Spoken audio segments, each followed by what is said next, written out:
First things first, why do we get certified? Yes,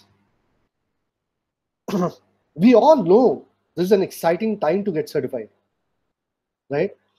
Our certification paths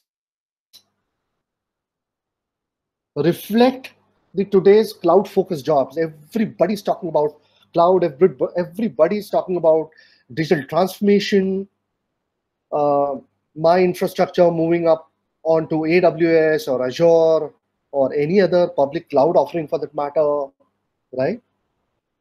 So get ahead, be productive, be faster, and to receive the obvious recognition which you deserve. Not to mention, it certainly gives you a professional edge by providing globally recognized industry endorsed evidence of skill mastery, demonstrate your abilities, and willingness to embrace new technologies. Yeah? All right.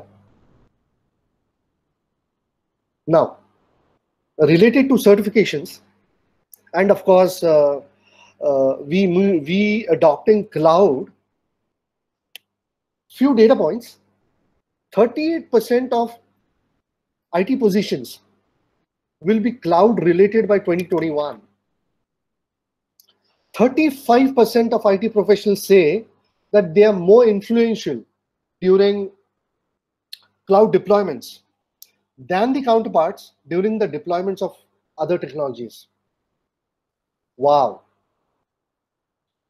Close to 37% of IT professionals claimed, yes, certification does help them to perform complex tasks more confidently. Of course, these are points shared by various research companies worldwide. This is not me who's saying it. Yup. Back to Microsoft certification roadmap. So this is how we typically go about covering the fundamental piece, where you start off with Azure fundamentals, whether it's Azure or Microsoft 365 or Dynamics. So that's basically categorized into uh, either fundamentals, associate, and then the expert levels. And then further divided into apps and infra, data and AI, modern workspace, and of course, business apps. So as far as apps and infra is concerned, on the expert level, you have Azure Solution Architect. And then you have Azure DevOps Engineer. On the associate front, you have administrator and the developer, and of course, Azure Security Engineer. So that's on the in apps and the infra side. Yeah. So guys, let's talk. Let's discuss. Yeah. Feel free to ask questions. Yeah. I would also like to learn from you all. So let's make this as interactive as possible. Yeah. Very well. Rituraj, All right. sorry to stop you. Yes. Okay, I thought of like asking the questions at the end, but it's okay. Uh-huh. It's better, okay, when you are explaining, probably in the flow, we can ask. Sure. Sure. Yeah, firstly, the basic, okay. I'll start with, okay, the basic one. Uh-huh. It's good to know Uh-huh. about your experience. You have got, okay, great skills and experience and expertise. Uh-huh. Um, Uh-huh. to start with, you have, okay, got okay, experience, and okay, you have done, okay, some certifications in AWS. Is it Right. okay? I mean, why you have transferred to Azure? Because both Azure, AWS and Azure, both are, okay, market leaders in terms of cloud computing now. Slightly No doubt. AWS Yeah. had the competition, but okay, just want to understand Mhm. why you moved to Azure. And the secondly, in Azure, is there okay? You have listed many certifications from okay, I mean basic and associate level. Is there any okay prerequisite? You know, we are from our point of view, myself and Sridhar, we are okay totally new to cloud computing. Okay, we are from a different background. I mean, software testing and the business analysis background. So being okay Okay. new to the cloud computing, where should we start? Okay, is it like a basic exam? What is the foundation exam, and where we have to okay move forward? How should we target in terms of okay either the learning or okay from exams point of view? Okay. Sridhar, let me answer your question first. Uh, I'm actually cloud agnostic. I would respond to your first question. So I take up training assignments both on AWS and Azure. However, since I started my journey with, my certification journey with AWS, my certifications related to AWS came in first. And yes, both AWS and Azure are the market leaders. I have a small slide as well, which covers the penetration for both. Uh, so it all depends. So I take up trainings. I take up consultancy on both platforms. In fact, I have of the 4 opportunities which I'm currently working on, one happens to be Azure related, where the customer wishes to migrate the current in-house infrastructure to Azure, right? He wishes to migrate his mission critical infrastructure. That's only because the hardware has come to end of closure support. So that's the basic reason he wishes to migrate, right? So there's no specific path which I take. I haven't moved or migrated to Azure for that matter, right? Number one. Number two, you coming in from software testing and business analysis background, I would definitely recommend you to take up Azure fundamentals first, right? Okay. And then, yeah, Azure that will basically give you a overall understanding of the public cloud and the cloud working, the cloud concepts, few tools, few services. I'm basically with reference to Azure, right? And it's a comparatively not that difficult certification. This will also give you kind of a boost for you to take up the next level exams, right? Having cleared fundamentals, you can take up solution architect, but then uh, since you really have to, I'm assuming that you wish to pursue uh, or have decided to pursue solution architect role here. So in reference to pursuing SA role, my personal recommendation would be to take up administrator as well. The reason for me to say this is, you having understood the concepts, the basic terminologies, the basic services under the fundamentals piece, administrator actually gives you the hands-on which is required for you to work on Azure, right? Uh, while you take up the administrator course, you're going to fail. Nobody's perfect here. Yeah, some things are going to work, some things are not going to work, right? While you work on those services, while something is not working, you work on those services. That's only going to strengthen your concepts. And then having done the hands-on piece, you are then absolutely ready to take up the solution architect role, because with you taking up the SA role, it is quite expected from you to understand the customer's requirements and then proposing not only proposing a solution, but also stitching the various Azure components, Azure services, and giving them or proposing the right fitment solution. Have I understood or have I answered your question? Yes, Rituraj. Yes. Yeah. Thank you. Very well. Very well. Thank you. Ruturaj, Okay. another question. Yeah, sure.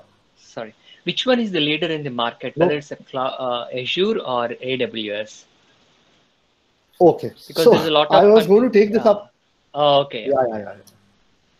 I have a slide, I said. Sure. The public cloud adoption, no doubt, AWS seems to be slightly ahead as far as Azure is concerned. But let me assure you, let me confirm this here. Microsoft has decided to invest huge amounts of money in Azure simply because it's working. They're coming up with big plans, right? Yes, the trends are bound to change in coming times. Okay, thank you. So yeah, on this note, I would like to add one topic here. Maybe when you are looking at the penetration, you also need to know the history of AWS and Azure, how long it has been there between AWS and Azure. Okay, so Azure, if you see the history in the past 5 years, it has came to this point where AWS was there almost like from the past 10 years. The AWS cloud was there, but Azure is the what do you say, the penetration, the speed at which the penetration is happening is much faster year by year for Azure. So AWS definitely is the leader in the market, but the Azure is definitely, if you cannot just compare by the number 50 and 60 something. You also need to know the history, like year by year comparisons, how much percentage year by year Azure has captured the market versus AWS, something like that. Definitely Azure and AWS will be going to be like head on head in the race. Again, it's clients' choice and the client deals they make with Amazon and Microsoft. You never know, things might go in either direction, either forward or backward, depends on the size of the client they get and the market they're going to capture, the number of clients. Yeah, sorry, just I would like to add that history of existence. Not at all. Absolutely, quite relevant. Yeah. So even today, my opportunities wise split, it's almost about 40% on Azure and almost about 50% of AWS and 10% of GCP. So yes, GCP and the others are way behind as far as AWS and Azure is concerned. Azure definitely seems to be catching up, and I'm sure the trends will change in coming times. Yeah. Does that sound okay? Yeah. Excellent. Let's talk about Solutions Architect exam. You need to clear 2 exams to obtain this level.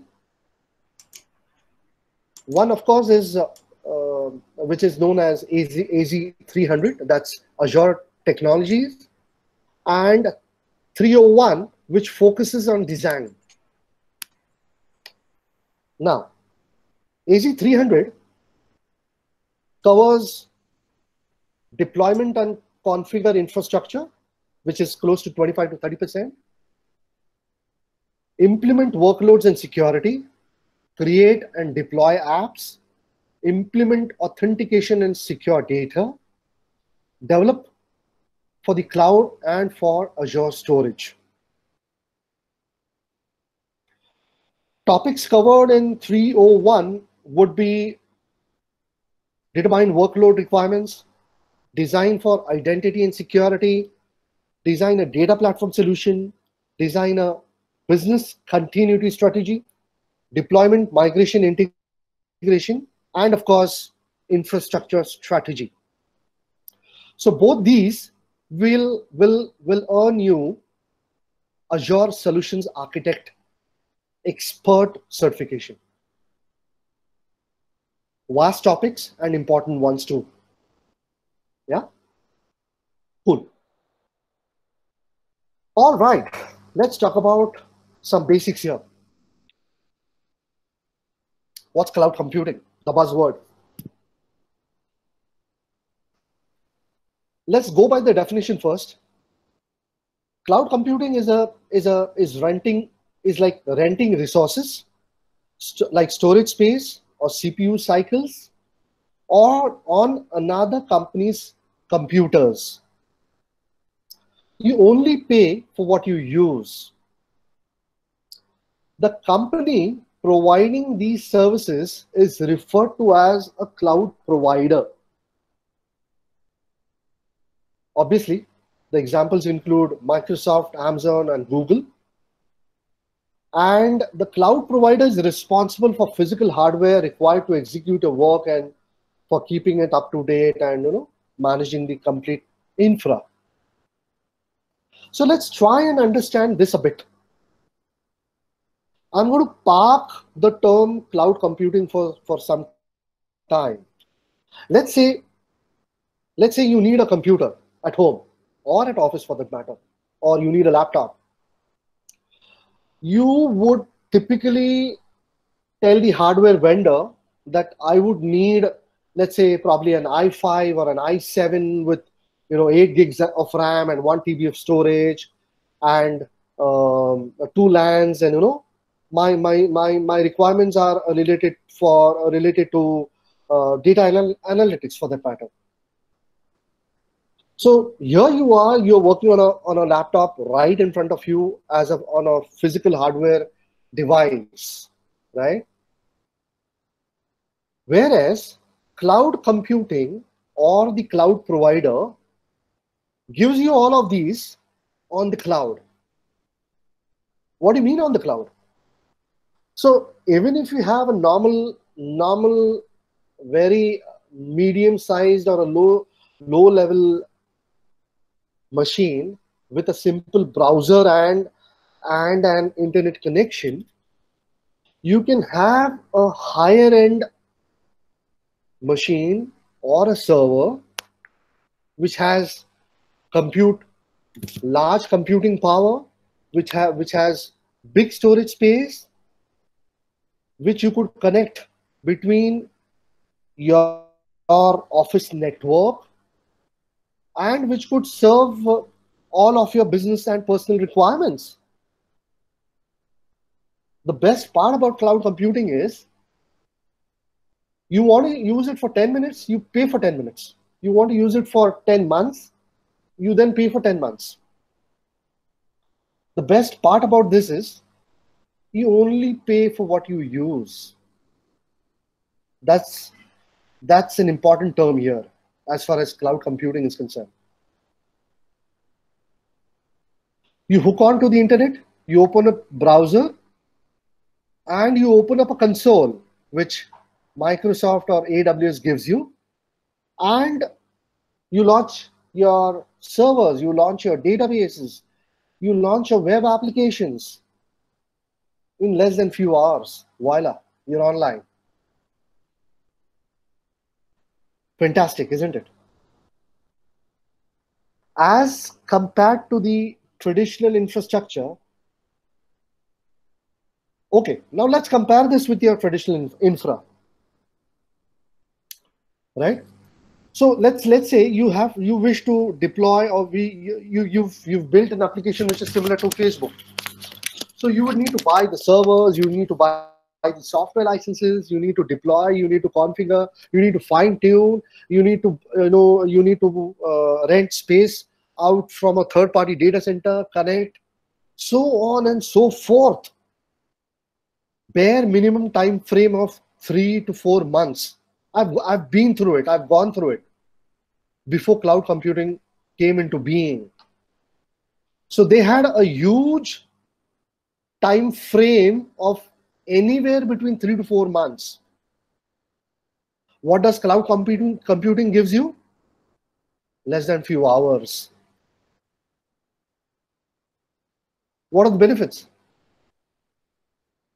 Companies choose to use cloud to store the data, execute logic as much or as little necessary to fulfill the business requirements.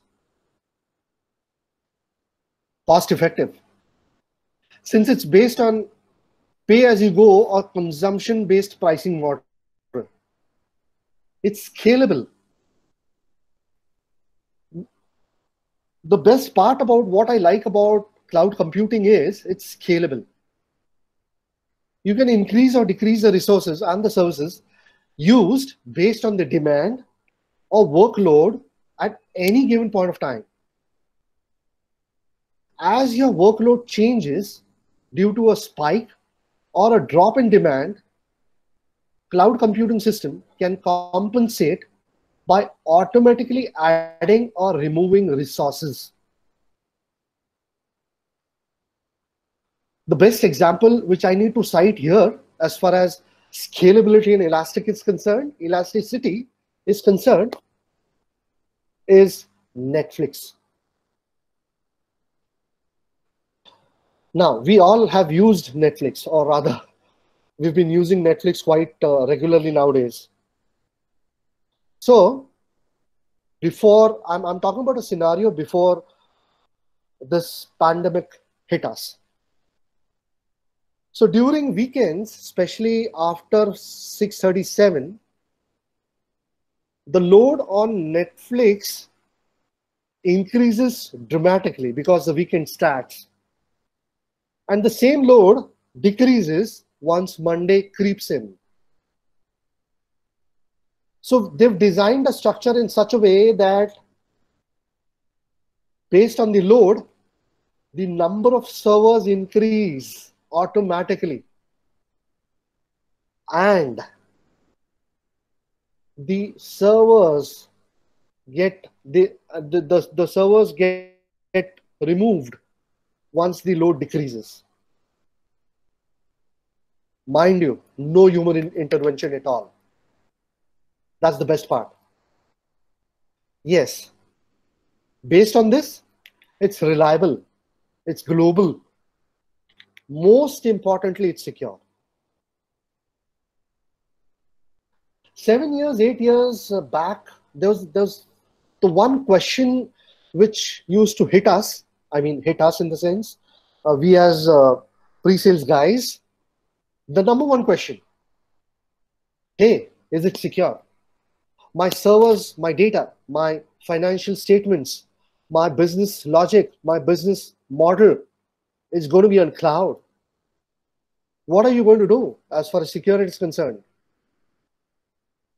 So we've gone through it all, right? We've gone through it all. Cloud providers offer a broad set of policies, technology, controls, and expert technical skills that provide better security than most organizations can otherwise achieve. Yeah.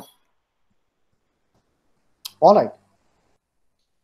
Let's talk about few terms called as CAPEX or OPEX. What is CAPEX? That's capital expenditure. CAPEX is spending of money on physical infrastructure upfront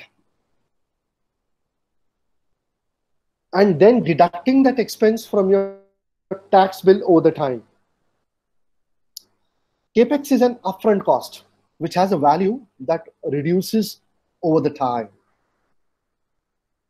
Whereas operational expenditure or OPEX is spending money on services or products now and being billed for them now. You can deduct this expense from your tax bill in the same year. There's no upfront cost. You pay for a service or products as and how you use it.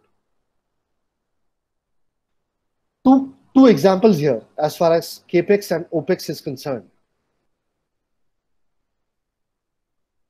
You buy a printer, so that's CAPEX. It's an upfront cost for you. While the printer refills the cartridges which you use, that's an operational expenditure. Or you buy a car, that's a CAPEX upfront cost. And the petrol or the gas which is needed to run the car is the operational expenditure. So why are we basically talking about CAPEX and APEX here?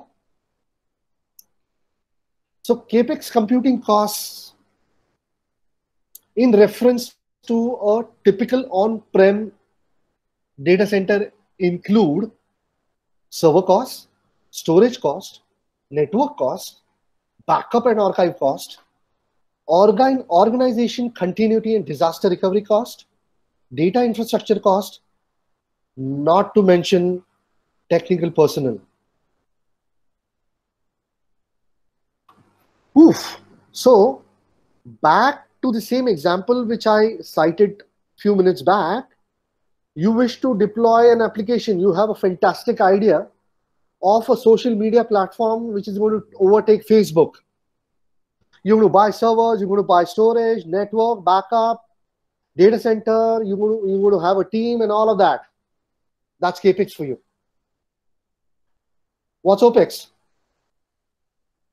So instead of thinking about physical hardware and data center cost, cloud computing has a different set of costs. For accounting purposes, these costs are operational costs. Yeah, leasing software and customized features, scaling charges based on usage demand instead of fixed hardware or capacity, billing at the user or the org level. Yeah, so that's basically CAPEX and OPEX for you. All right, let's talk about few deployment models in cloud. There are three. Yeah, we have public, we have private, and we have hybrid. Right? What's public? Okay, so you have no local hardware to manage or keep up, or which you need to keep up to date. Everything runs on your cloud provider's hardware. What are the advantages, cons, or other advantages? High scalability, agility. You don't have to buy a new server in order to scale. Pay as you go pricing. Well, your business logic is not working out. You don't anticipate the kind of growth which you had. Scale down, not a problem. You are absolutely not responsible for maintenance and updates of the hardware. You don't have a team, doesn't matter. Minimal technical knowledge to set up and use. You can leverage the skills and expertise of cloud provider to ensure workloads are secure, safe, and highly available.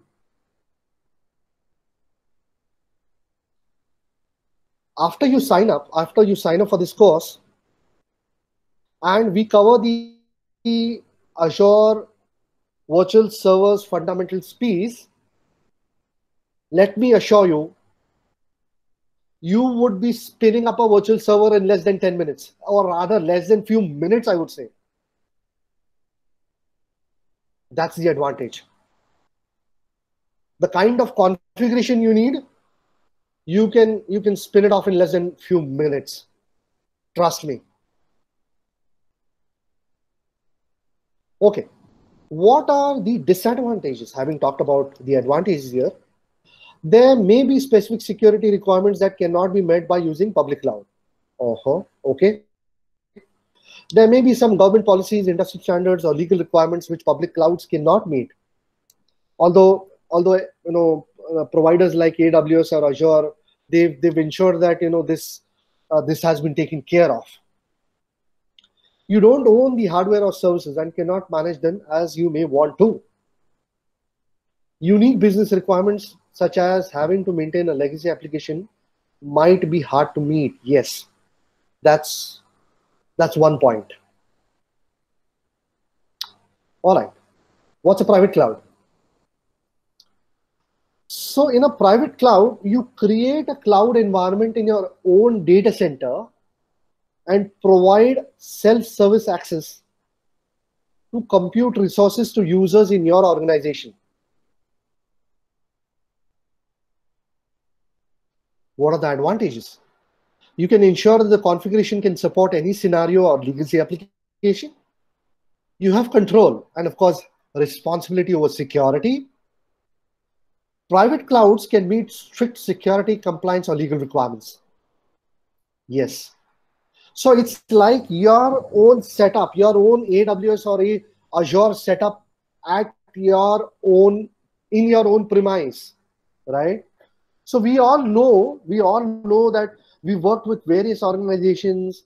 We met large, small SME customers.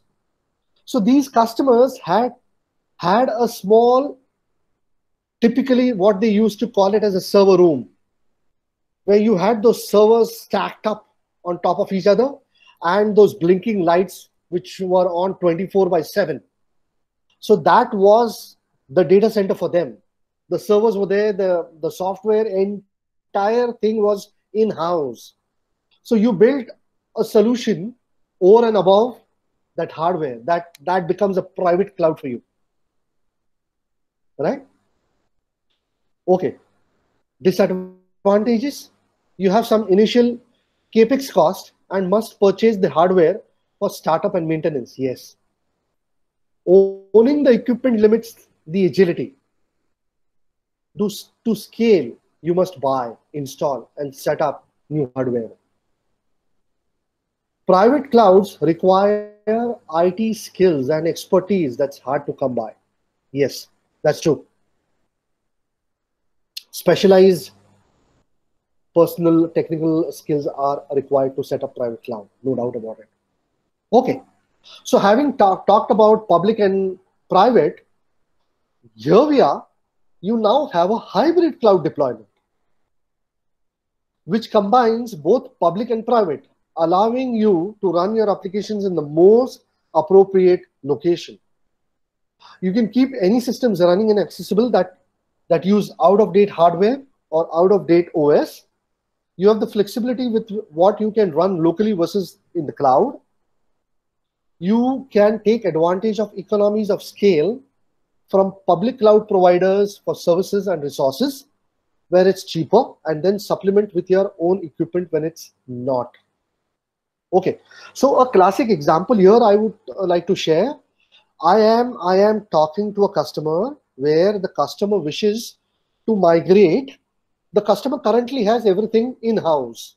So the applications, the hardware, the software licenses, they have an in-house team which manages the entire infrastructure, and they now wish to migrate to cloud, especially to Azure, only because the hardware is out of date, right? There's a time to refresh the hardware, and of course the OS as well. So instead of investing in capex, cloud offers them benefits in terms of no capex involved. The mission critical applications can be deployed to Azure, and now with the advantage of the applications need not be on 24/7, which was the case earlier, right? So huge round of benefits. And plus they have few legacy applications which they do not wish to migrate for some reason. So we are offering them a solution where the mission critical applications will be on Azure, and the legacy would be still in-house, and we would be connecting both these together via private links. So that's a hybrid cloud for you. Fantastic. Let's talk about any questions so far? Any questions?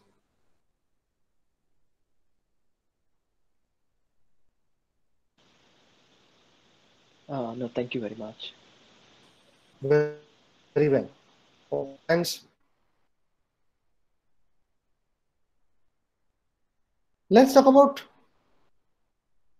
few cloud services.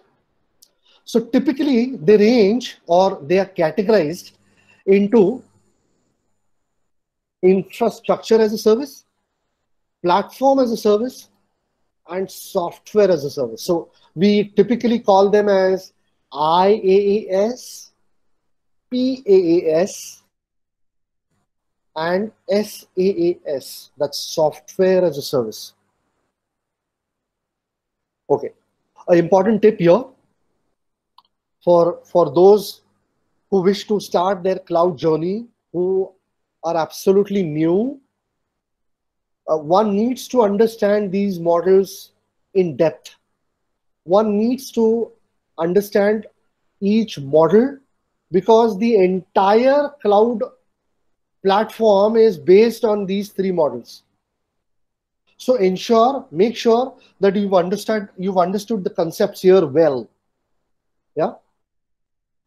Okay. So infrastructure as a service. So I've categorized. I've presented a legacy traditional enterprise IT architecture, where you have the data center, networking, storage, servers, virtualization, OS, applications at your end. Correct? That's at the customer end, in-house, the server room. Vis-a-vis IaaS, platform as a service, and software as a service. So infrastructure as a service is like the cloud provider just simply gives you computing power. You run your own OSs, you run your own databases, security applications. The hardware piece, the compute piece is being provided and managed, of course, by the provider.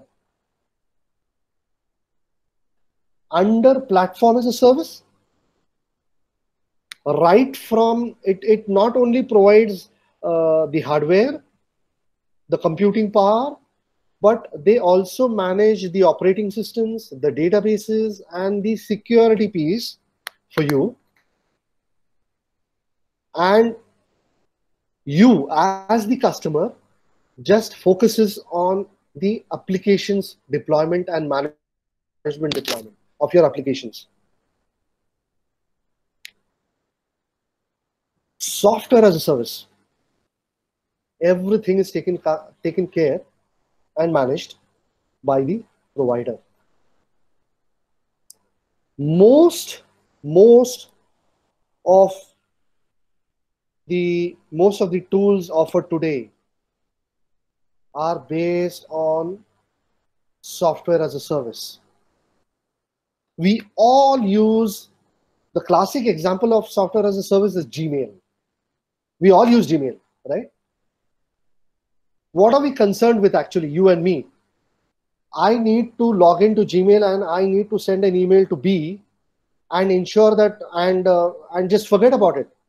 For me or for you, it does not really matter whether Azure or AWS uses what kind of servers, where are they hosted, what kind of security measures do they have. Not concerned. My main concern is my mail, since I'm using an email service as a SaaS service, my mail should reach to the recipient as fast as possible. And it should be operational 24/7.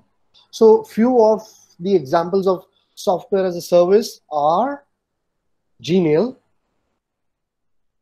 O365, Google Docs, where you have even, I mean, both O365 and Google Docs offer you Word, Excel, PowerPoint, anything from the Office suite online. You need not buy the hardware, you need not forget the license fees completely. Everything is managed, maintained by the provider. So that's SaaS, or software as a service. Right? Okay. Let's understand the cost and ownership between these three. Upfront cost. There are no upfront as far as upfront cost for IaaS, and so do with PaaS and with SaaS.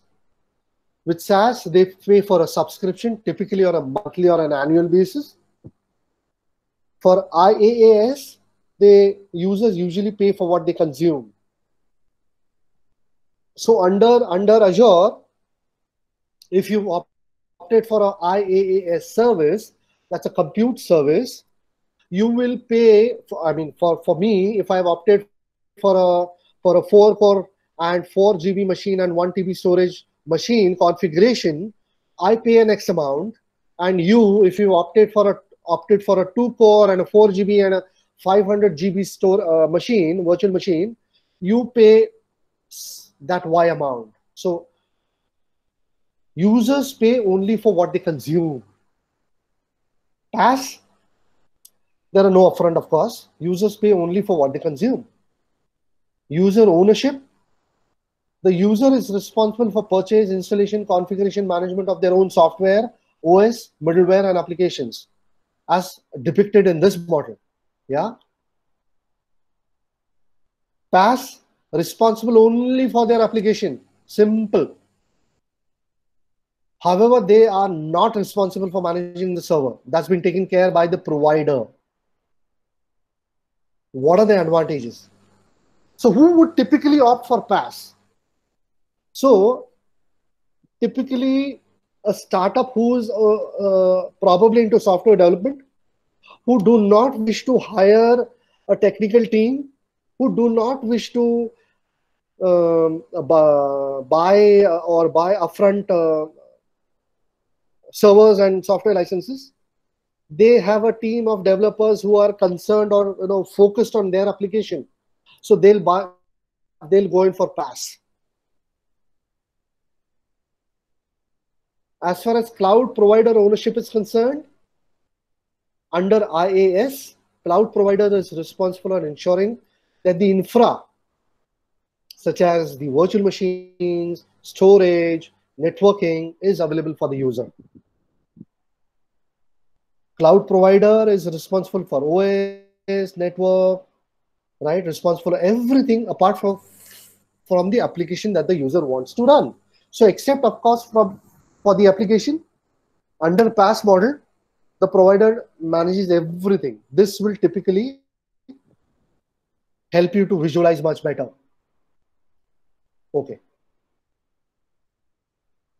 Management responsibilities. IaaS requires the most user management of all the cloud services. The user is responsible about managing the OS, data, and an application, of course, because it's their responsibility. PaaS requires less user management. Cloud provider manages the OS, underlying hardware, right? And the customer is responsible for the applications and data they run and store. SaaS requires the least amount of management. SaaS is like Uber.